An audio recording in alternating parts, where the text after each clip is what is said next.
বন্ধুরা অনেক দিন থেকে ফুচকা বানাবো বলছিলাম কিন্তু বানাতে পারিনি। আজকে ফাইনালি আমি বানাচ্ছি ফুচকা। সবাই বলছে ফুচকা বানাতে, অনেক দিন থেকে বানাবো বানাবো বলছি, তো তার জন্য সবাই আমাকে বলছে কেন বানাচ্ছ না, বানাও।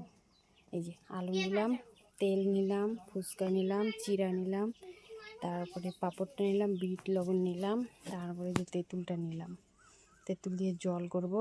ঠিক আছে, চিড়াটা সব কিছু, পাঁপড়টা, চিড়াটা, ফুচকাটা ভেজে নেব, আলুটা আমি সিদ্ধ করে নেব।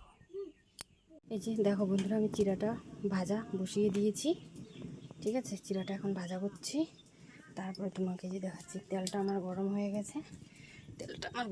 গেছে, তুমি দেখতে থাকো। আমি ফুচকা যাচ্ছি, দেখতে থাকো।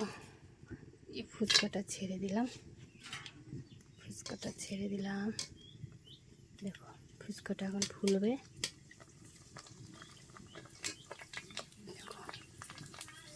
দেখো ফুচকাটা ভাজা হয়ে গেছে।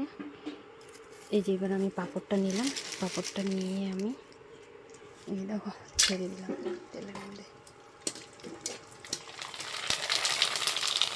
পাঁপড়টাও ভেজে নিয়েছি, চিড়াটাও ভেজে নিয়েছি। ঠিক আছে, এই দেখো পাঁপড়টাও নিলাম। তারপরে এই যে আলুটা আমি সিদ্ধ বসিয়ে দিয়েছি, আলুটাও সিদ্ধ করিয়ে নিয়েছি আমি। দেখো বন্ধুরা, ফাইনালি আমার ফুচকা বানিয়ে রেডি হয়ে গেছে। এই প্লেটটা বানিয়েছি আমার মেয়ের জন্য। আমার মেয়ে এখন খাবে, খেয়ে বলবে ভালো হয়েছে কি না। ঠিক আছে, ফুচকা ভালো হয়েছে?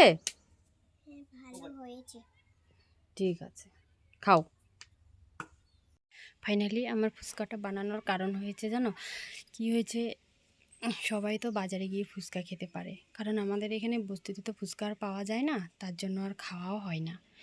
এখন বাজারে যদি সব সময় ফুচকা খেতে যেতে হয়, অটোটা ভাড়া অনেক দিতে হয়, তার জন্য ফুচকা আর খাওয়াই হয় না। বন্ধুরা আমি জানি ফুচকাটা সবারই পছন্দ হয়, তার জন্য আমি ঘরে বানিয়েছি।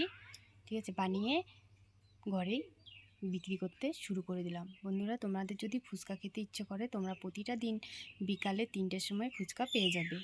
ঠিক আছে, প্রতিটা দিন বিকালে 3টার সময় পেয়ে যাবে।